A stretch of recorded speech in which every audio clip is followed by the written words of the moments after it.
trying to respect and give attention to the non-human beings and human beings around me in as equal as possible. Candle magic. I create my own spells and rituals, and I also do that for my clients as well. Suppliers actually struggled to get hold of it, and even hospitals did, and that's why the MRI machines went down for a little while. Special guests, we share the flame. Through every word we claim our name. Hey sparklers, how are we doing? So today I have another wonderful guest with me. But before then, I'll reintroduce myself if you're new around here. I am Empress Sparkle. I am a witch, clairvoyant, Hellenic pagan, as well as soul seer. I know that's a lot. That's not even half of what I do. So do subscribe, do stick around here, and you will see a amazing spiritual path for everyone. So Sylvia, would you mind introducing yourself, please?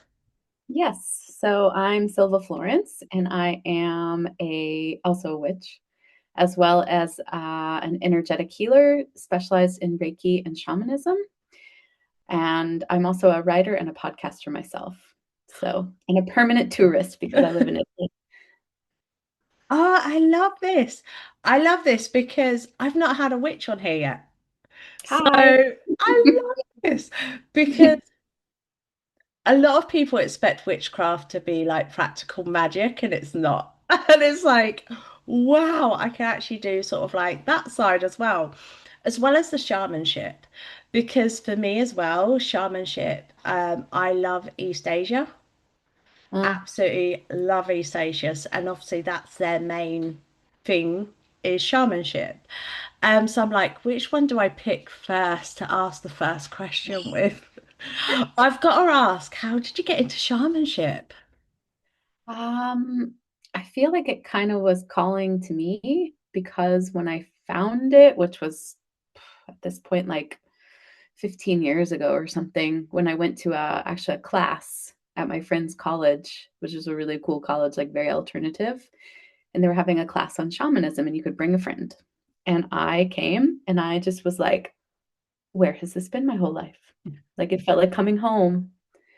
And years later, I started to explore my heritage, like I did the old 23andMe DNA tests and found Yeah. out that I have a lot. Well, I already kind of knew, but I had a lot of Irish and Welsh, a little bit of Welsh, a little bit of English.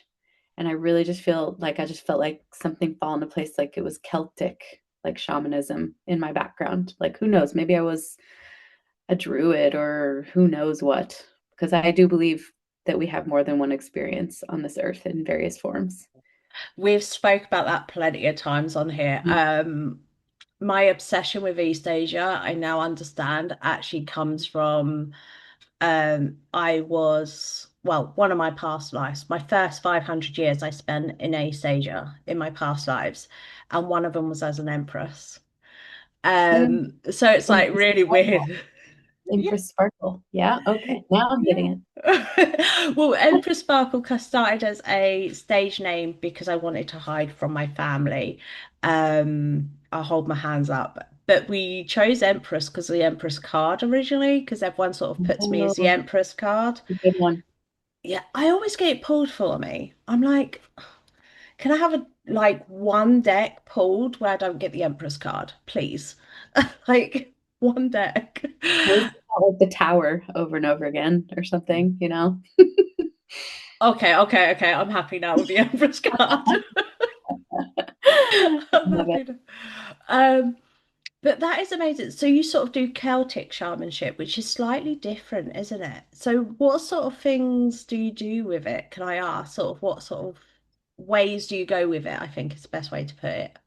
So I don't do strictly Celtic shamanism, although I do kind of let it inspire me. Sometimes I work with Celtic holidays and I work with trees a lot, which the Celts really worked with trees.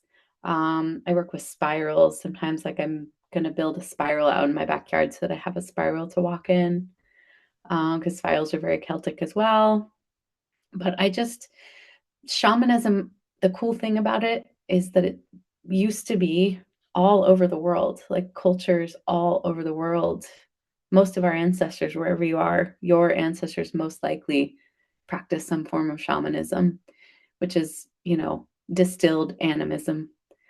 Yeah. So, I just go through life trying to respect and give attention to the non-human beings and human beings around me in as equal as possible, equal respect and equal attention. And so I let that inspire me.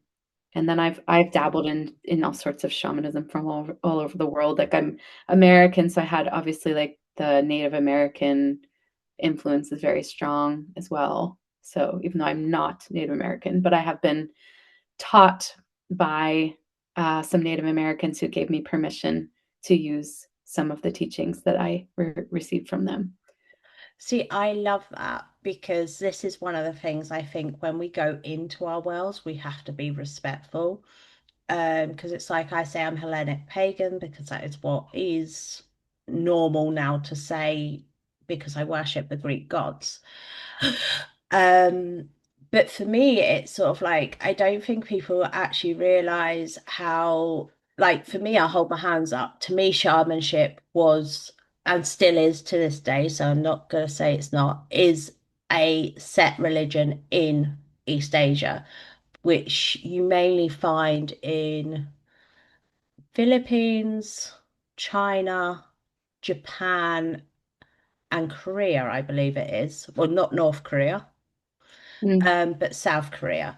Um, and this I find quite shocking in some ways when I think, well, in a way, am I practicing shamanship with my witchcraft and my yin and yang theories and stuff like that? So you've actually made me question a bit. I'm like, in a way, am I practicing it with cleansing my house, with the incense that I do? And yeah, I think you can see you've made me go, oh, hold on.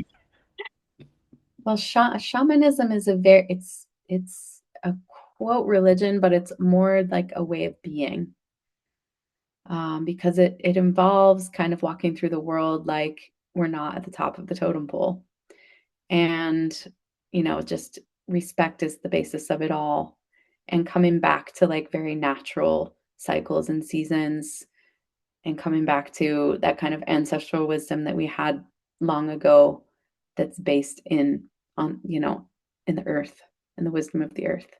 Right, okay, I'm a shaman. That's it. That is what I practice. Like people say to me, oh, because obviously everyone has the set holidays every year, include most religions do, Wiccan, Celtic pagan, Hellenic pagan, they have certain times a year. Well, I struggle with that because it's a bit like this year, everyone was celebrating Dionysus Festival in sort of like February, March time, but I could feel spring actually come in earlier than when they should have been celebrating it. So I was like, I can't celebrate it with you guys. Like I'll celebrate it, don't get me wrong, and I will join in with people that I know and stuff like that and wish them, you know, have a joyous one. But for me personally, I always find that I'm on my own celebrating it sort of 2 weeks earlier because that's when I can feel spring is coming in because I go by what I can feel, if that makes sense. Um, and it's like I say to people, this is how we farmed many years ago. This is how we farmed. We farmed by all of a sudden realizing, hold on, we're actually got an hour less sun, like 10 minutes less sun, and stuff like that. And that is how we farmed. Um, so you have made me question now. I'm like, even though I worship the Greek gods, is part of what I'm doing actually shamanship? I'm like, wow. Well, shamanism has specific elements like no matter what shamanic culture, there's a belief in three worlds. So there's the lower world, the middle world, and the upper world.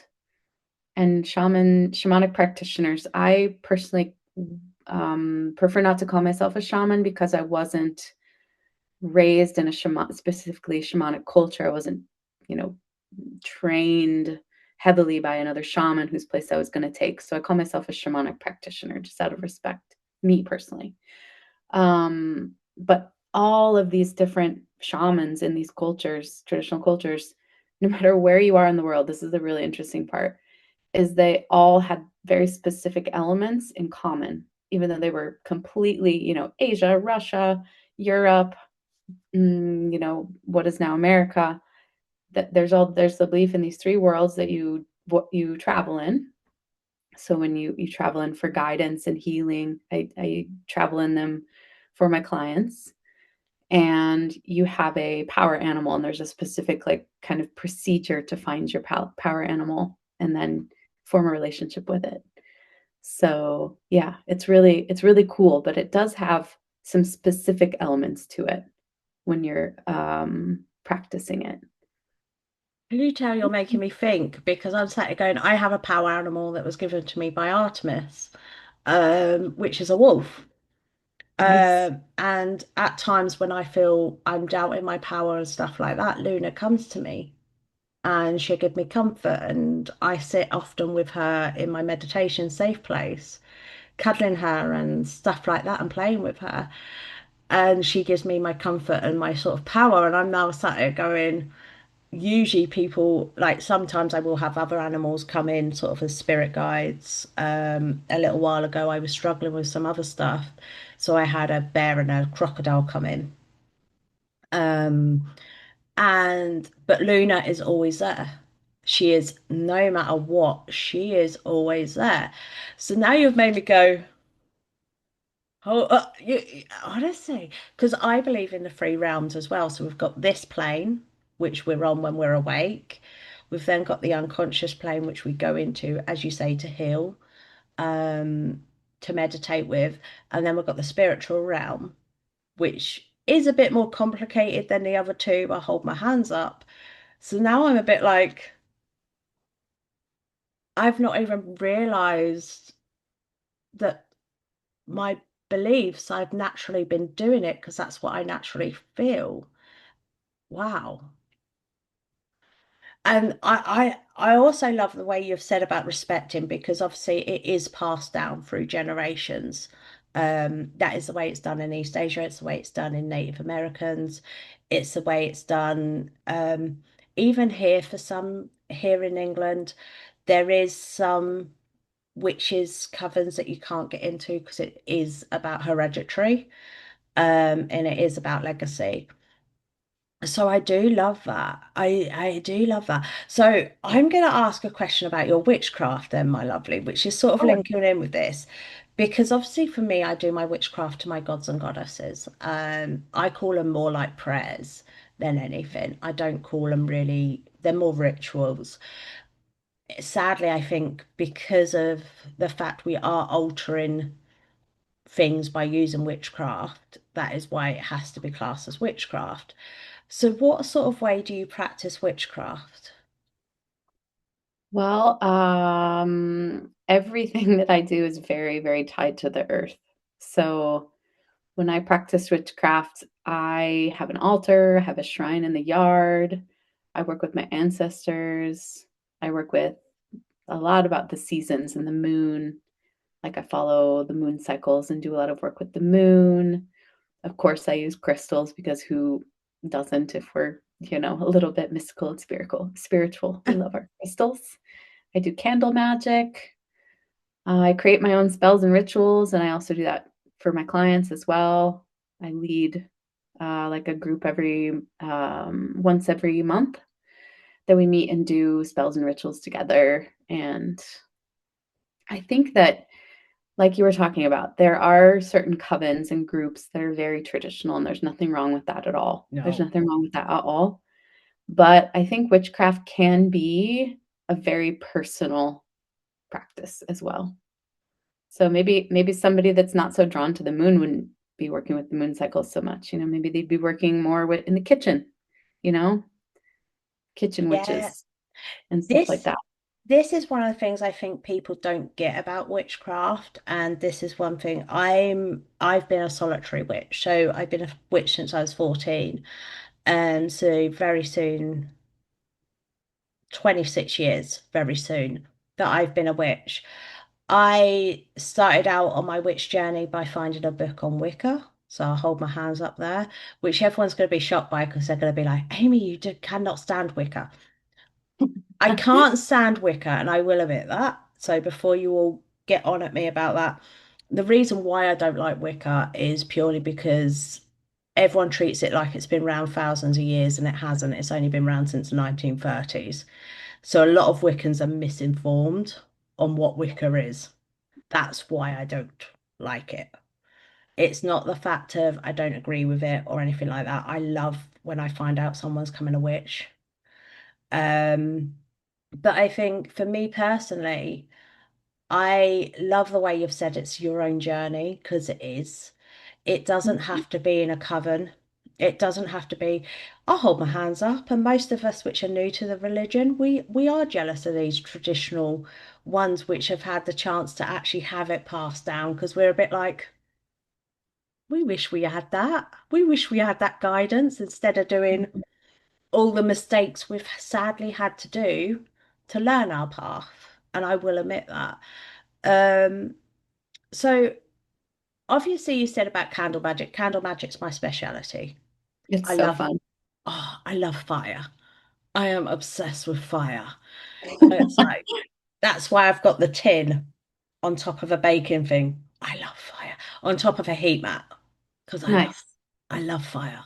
Like I'm like sprinklers. Yeah, let's make this explode.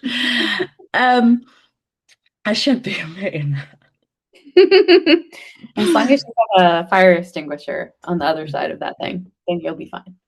Bottle of salt water is what I have to put it out with a lid, a There you saucepan go. lid. There you go. So I do, there is safety practice. Um, so I have to ask about your candle magic, lovely, because obviously candle magic for me personally is the strongest magic. I know not everyone finds it that way.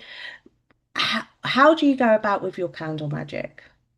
It's Oh my sort gosh, of it could be so many different things. Candle magic. I realized after I asked it, I was like, that is asking such a daft question.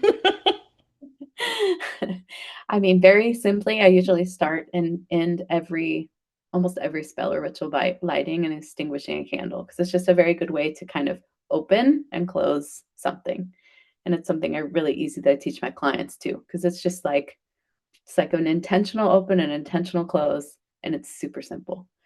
So there's that. Or I like to make different candles for different purposes. Kind of like you get a candle, whatever color you want, because probably everybody's listening knows that the different colors mean different things. Black for protection, for example, green for manifestation. Yeah. And you kind of like you heat the wax just a little bit and you can roll like salt or flower petals or whatever in it and then burn it, that's really fun when you want to, assign an attention and intention to that candle as well. Or you Oh, can write something and wrap it around it, see, I or usually do that. I hold my it's hands up. really So I usually do write something and I'll wrap it around it and stuff like that. I've never, like, I've seen people do it. So I hold my hands up. I've seen them obviously come up on my feed and stuff like that. I personally have never actually done I'm trying to remember what they're called. They've got a special word to them, haven't they?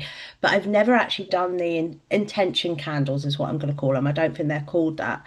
Um, so do you use like anoint it with oil or you just melt the wax? usually I just melt the wax. But you know what? Like, I follow my intuition almost extensively. So when I'm doing this kind of stuff, I'll just go with whatever I feel. I put herbs in it sometimes, or even a coin or a little stones, that kind of thing. I seal lots of jars with these candles too, to seal in the intention. Or you can do the good old like ask a question, burn the candle, see how the wax goes, see what the flames look like, and kind of interpret in that way as well. Yes, because that is actually one of the key things that people don't realize with candle magic. The flame tells us everything, and so does the wax. I did a self-love one. I know most of my followers know about this one. I did a self-love one, and literally on the pink candle, and it didn't even melt, was Aphrodite. and you can see the jars in the background. So what I do after a spell is I actually, whichever god and goddess I pray to, that goes on their altar. So Nice. I put it into their jars and it goes on their altar to sort of carry on the power in it. So I made sure that went in oh, where did that accent come from? Aphrodite's jar, because I just thought she must be trying to tell these people that they need self-love, they need to believe in themselves and stuff like that. So the flame and wax really tells us a lot. Um, For sure. espe- Especially when we're doing cord cutting. So I don't do as much cord cutting anymore because how do I word this nicely? I had a customer come to me and basically they totally fibbed about the relationship. And obviously, we're putting our energy into it, and I knew it was going to backfire. When I Mm, saw the flames and what was going on with the flames, I was like, this is going to backfire on me. mm. Sugar.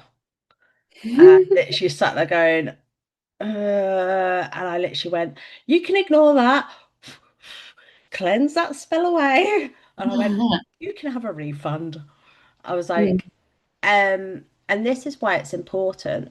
So with the flames, I even though I know, my lovely, so you can talk to the guys with this because I do know this. What would you say is key characteristics of the flames to watch for? Well, I mean, you can literally see if it's burning well or if it's not really burning at all. And this all depends really on your question, too, because something burning really strong could be a good sign for your question or not a good sign for your question, you know? Or if it goes left or if it goes right or if there's smoke or like what colors you see. And then the wax itself, like how does it burn? Does it drip a lot?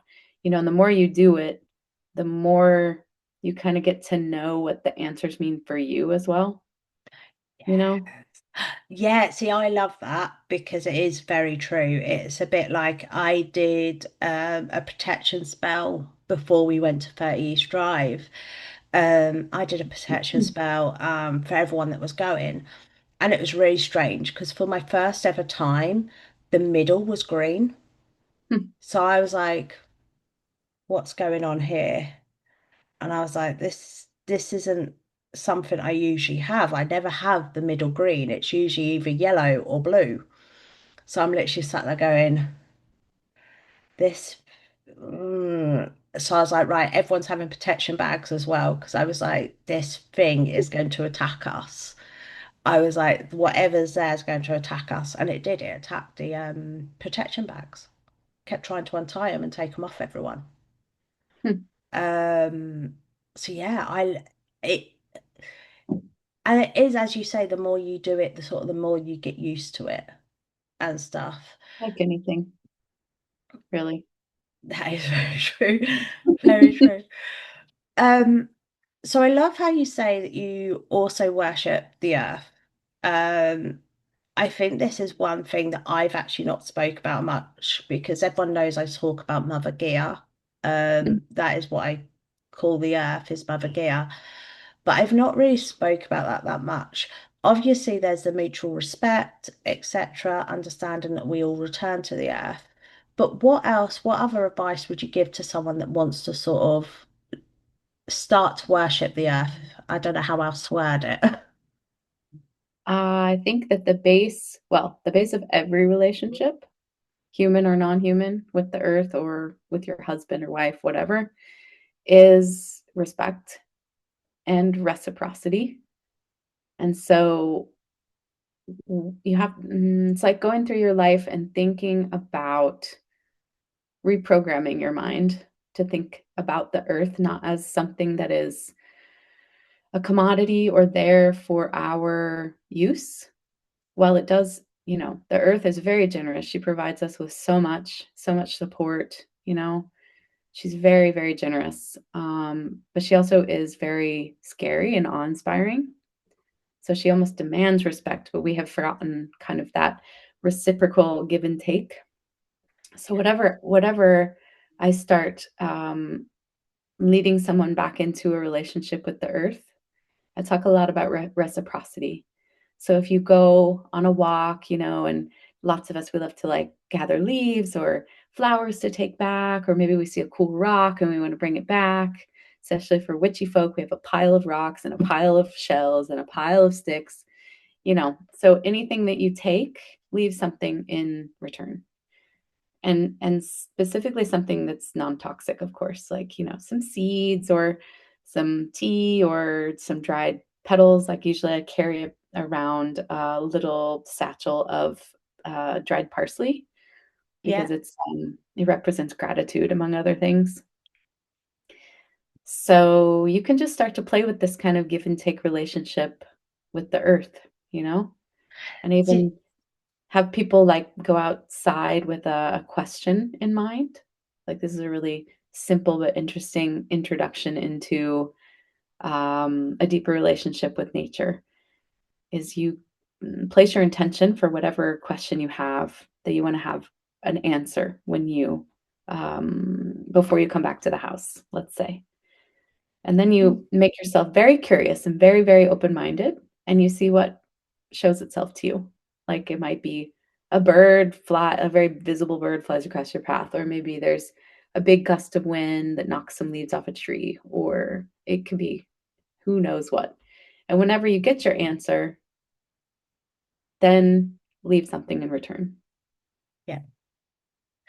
I love this because this is something that I feel I was actually speaking to someone the other day. Um, I won't mention names because they know they'll be watching. I was actually speaking to someone the other day and they were talking to me about signs, about all these type of different things. And I actually remember saying to them, with the earth, we need to remember to give and take. So even things like being on this computer now, I am taking resources from the earth. And I do get frustrated a lot because we take so much more than we actually need from her. So much Mhm. more than we actually need. From things like electric, we take a lot more electric than what we need. Gas supply, we take a lot more than what we need from her. Um, Helium's a great one to example. This is something people may not know and they'll be like, really? But helium's actually in short supply and a major short supply. The Earth is just not regenerating helium quick enough to what we're using it. There is actually a major problem, and that is why in COVID, balloon suppliers actually struggled to get hold of it, and even hospitals did, and that's why the MRI machines went down for a little while, because helium's what they use to work them. And this is one of the things that I think a lot of people don't realize, we're taking, I hold my hands up. I don't like helium balloons because I know of that fact. And people are sit there and look at me like I'm crazy saying I don't like helium balloons because we've got so used to them just being on our doorstep and being able to go to Card Factory or the local shop and buy them. But they don't realize actually what they're doing to the earth. They don't realize what they're doing to Mother Gaia. They're taking something that naturally is made by her to cool her down. They're taking it away to just pump up balloons. I'm not going to say it for MRI machines because we need them. But Yeah. for balloons, they're taking them just to pump up balloons, which are only going to last a week. And it's a bit like, can we give something back? Maybe not take as much from her for a little while, Yeah. if that makes sense. So for me as well, lovely. So obviously I was on your website, and it's sort of got a lot of spiritual stuff on there as well. So what sort of stuff do you do spiritually? Other than the witchcraft and the shamanism. Yeah, if you don't Uh, mind, if there's anything else. oh, of course. I read a lot of tarot cards, which I the taught myself during the COVID lockdown here in Italy because it was really intense. We were like in our houses for 2 months straight. So I taught myself the tarot. And started doing it for friends and friends of friends. Word of mouth got around that I was good at it.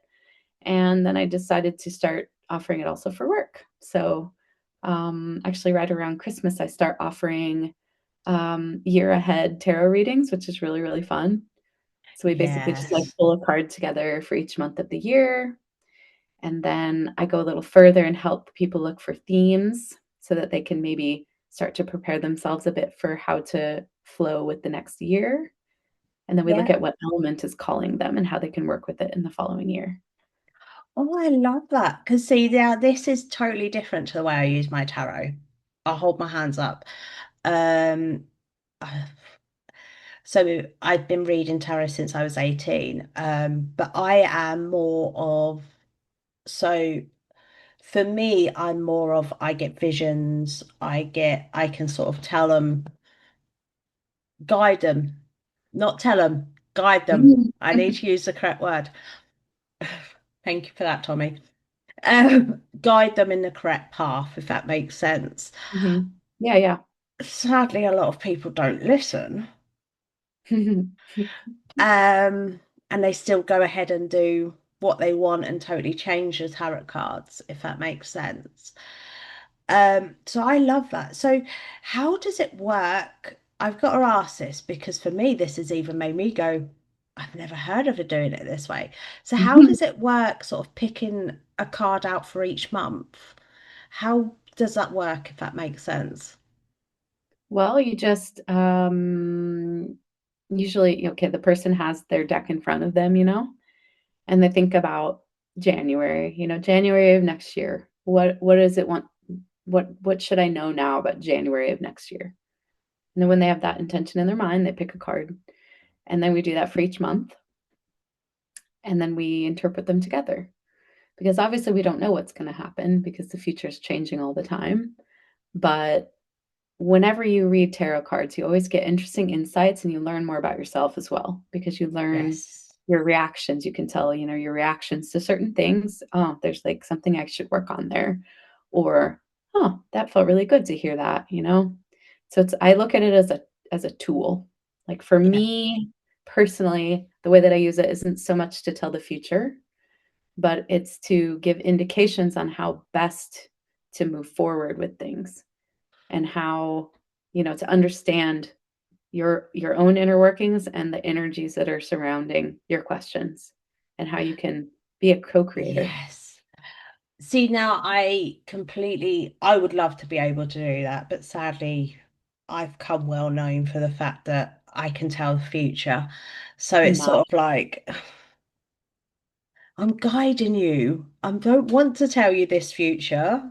I want you to actually change it, but they ignore that advice and they go with the, yeah, let's just keep it there, right? I know what's coming, it's okay. And I'm like, no, let's change it, please. Please. Um, so I love the fact that rather than actually go to where you've come known for telling the future, you've gone to the actually I am guiding, because that is what tarot's about. It's actually about guiding people. It's Mhm. about as well. So I always say with my spiritual cleansing that I do and my soul cleansing, I always say it's getting to know the darkness within, and tarot tells Absolutely. us Mhm.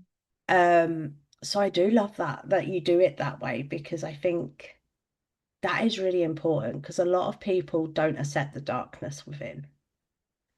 Right. Not meaning that rude. And everyone remember yin and yang, yin and yang. There's no light without the darkness, right? So Exactly. we can't spend all our time down there in the darkness, but we also can't or shouldn't ignore it because it's a part of us. This is one of the things that I find personally is a massive part of my life. I always say there is there's light in darkness, but there isn't darkness in light. And people think I'm crazy when I say that. But what I mean by that is once you accept that darkness, you become so lighter within. You're like, okay, that's part of me. That is part of who I am. Okay, yeah, I can be a bit toxic in that situation. And I always feel that that's a really important part of anyone's spiritual journey is getting okay with that darkness. Um, Mhm. so yeah. Yeah, tarot. So tarot can be a really cool tool to explore that in kind of a whimsical way because it's a tool. I see tarot as one of many tools. And It, I am a guide. Like my goal with all of my clients is that they walk away more empowered than they were when before they started working with me. So that's always super rewarding. that is one of the things that I love. Don't get me wrong, I do love the shock factor. So when I'm going through it and I can tell people what's going on and stuff like that, and they sit there going, how do you know that about me? And I'm like, I love that shock factor. I'm like, I got you down to a T. I know everything. But at the same time, it's a bit like you can then empower them. So some people that sadly there is some people which get addicted to tarot, which can be an issue, especially because of the way I do it. A lot of people then get addicted to it. But for me personally, like I don't, people are shocked when I'm like, I might have a tarot reading as a tarot reader once a year, if that. And people are so shocked at that. They're like, what? And I'm like, I know it's guidance. I know it's just there to guide me and say, look, you're going to do this mess up. Don't do it. You're going to forget to look at this way that you are. Don't forget to look there. I know Yeah, it's that. Um, Whereas a lot of people, I think because I started out on TikTok, I think that is the big issue. good old TikTok. I love that reaction. Good old TikTok. Yeah, it's not the best place to start out on. Not the But best got to place. start somewhere. That is Yeah, true. you got to start somewhere. And I think the trouble is with tarot as well, is it collects energies.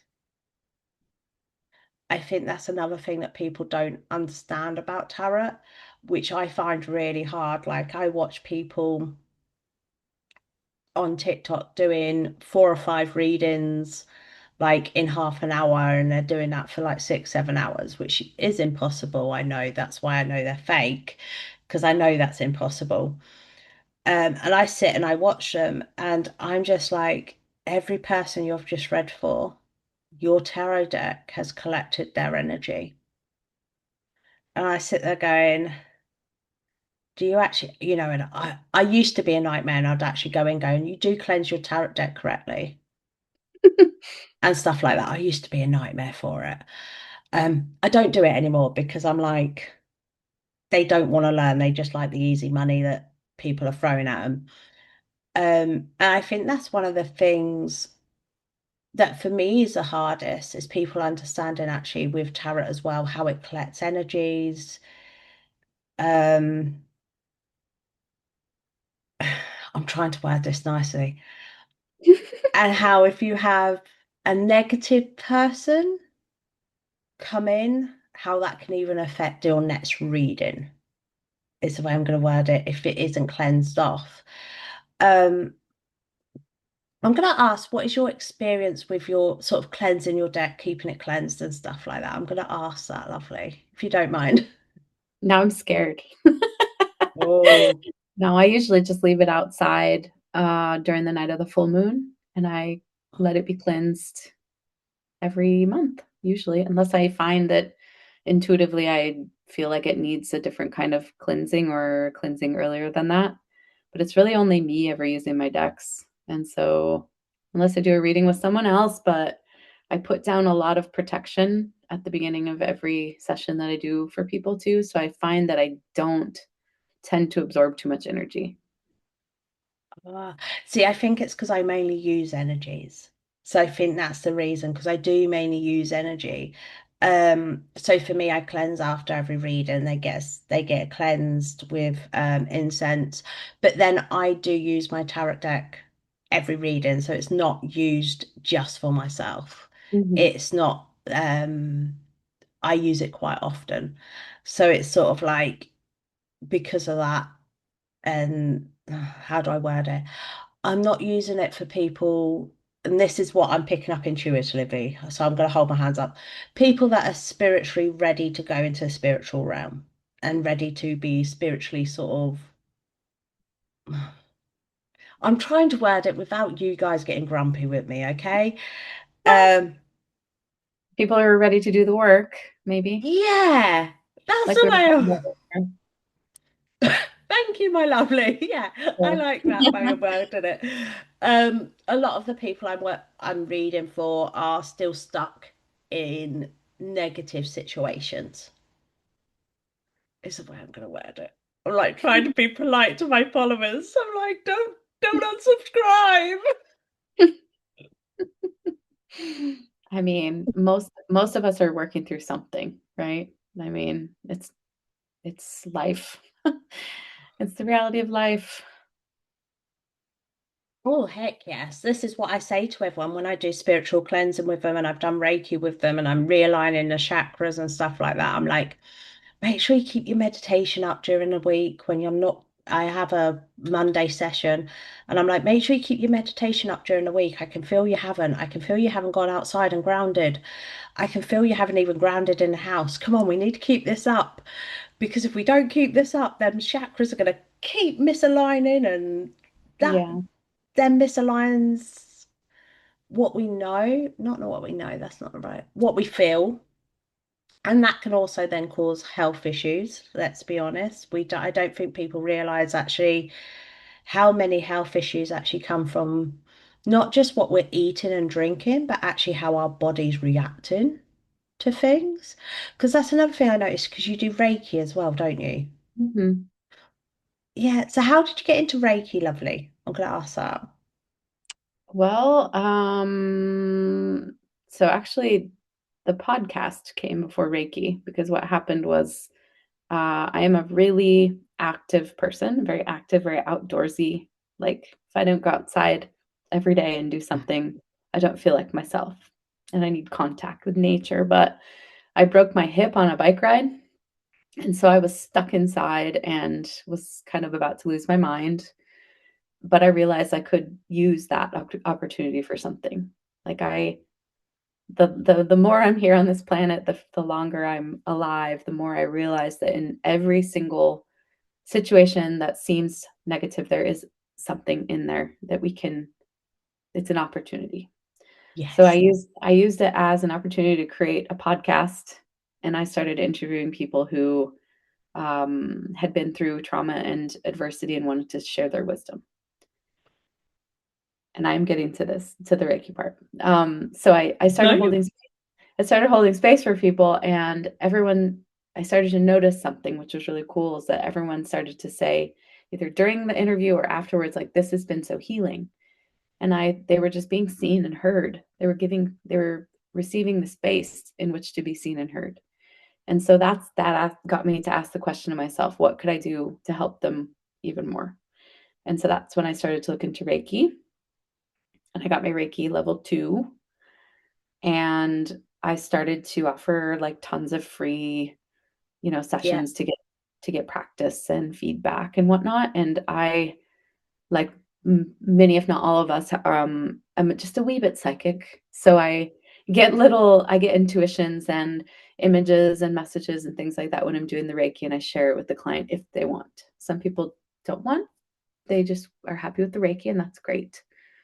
But that's kind of how I started doing Reiki, was like, yeah, like right after the lockdown. So, I love that. I feel like COVID was a massive effect on everyone. Like, it's really strange for me because I speak to a lot of people which have come more spiritual since COVID. And I'm like, I want to give everyone a big hug. I'm like, welcome to the crew. Like, and everyone's like, what the heck? Why are you so excited about? Because I think it's a freeing journey. And as you say, now you're helping other people. And this is one of the things that I think our gifts are actually here for. Sadly, our spiritual guides don't understand about the financial side, so I will admit that. Um, but this is what our gifts are here for, is to help people, to guide people, and stuff like that. And that is the reason for this podcast. So I hold my hands up. That is the main reason for it, because for me, there is so many people still lost in where do I belong? Am I spiritual? And as you say, we are all psychic to a certain length. We are all especially intuitive, like massively intuitive.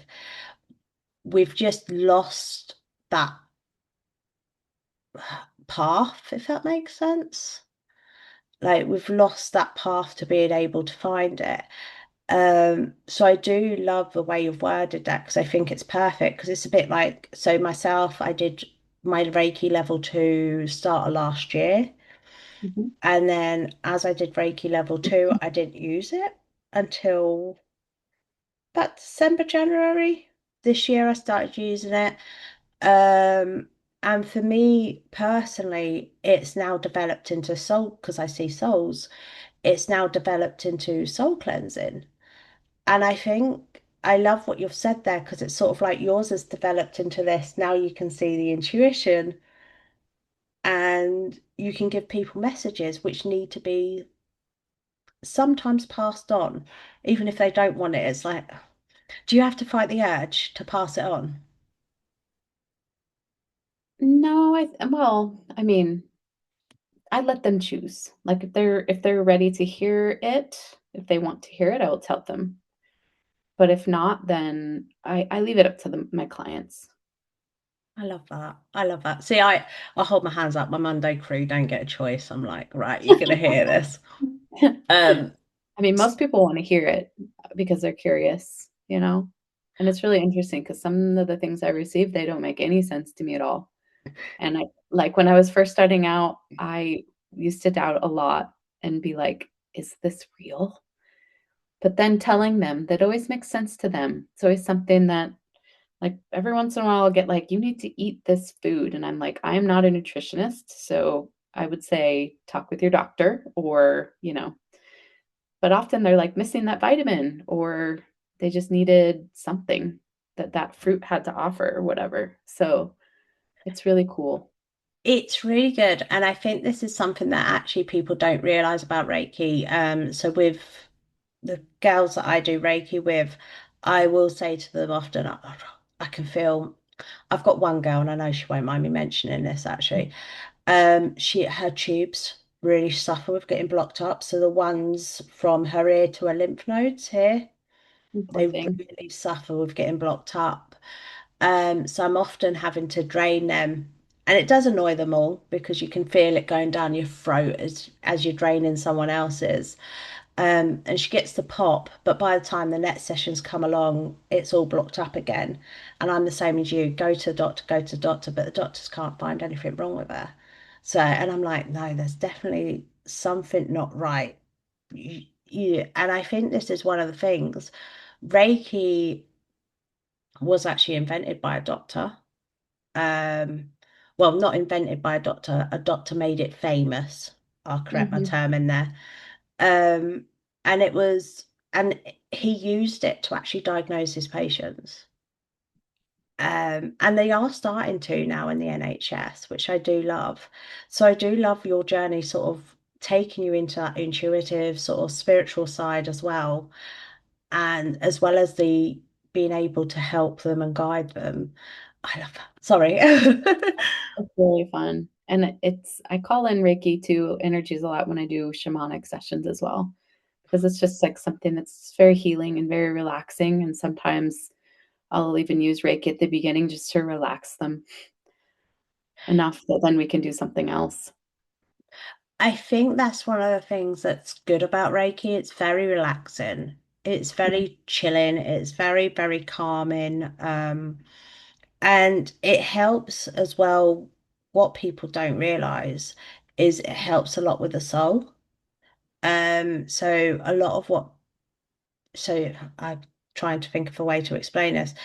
So a lot what people don't realize is if our Reiki, our chakras are offline, especially yellow chakra, it actually affects because when they're offline, our soul goes grey. So it mm, goes really grey, and then we start to think about the regrets. Our mental health starts to play up. Whereas Reiki really actually does help with that. It really helps provide a sort of safe place, mhm. I think I want to call it. I've just realised the time, lovely. Having too much fun. I know. And I'm like, oh, YouTube don't like it if they're too long. Because people, Oh, yeah, YouTube I found if they're too long, because they like the big long retention times. well, Um, we must respect the spirits of YouTube then. there was no eye roll there. No. So could I ask for your statement out, please, my lovely?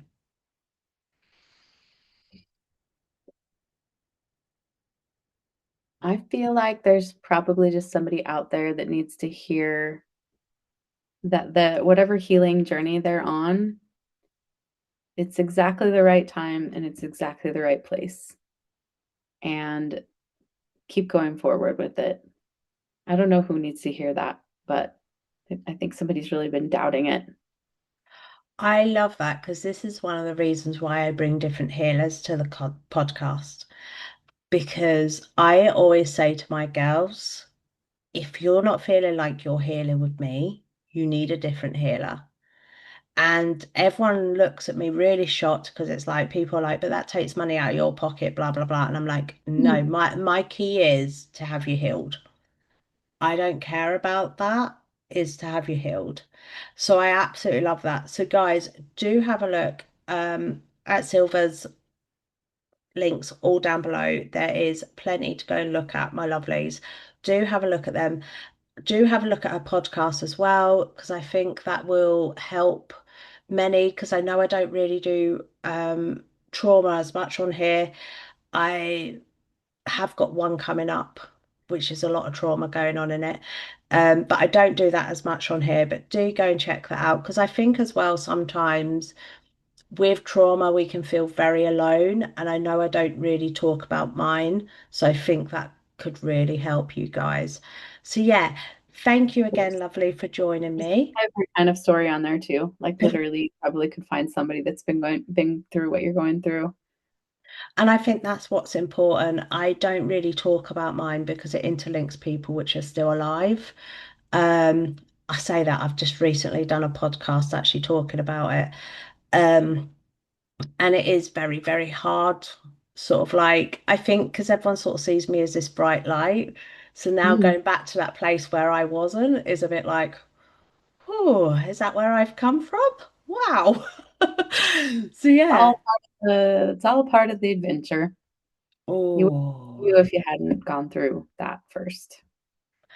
that is very true. That That is could be very a true. statement. I love that.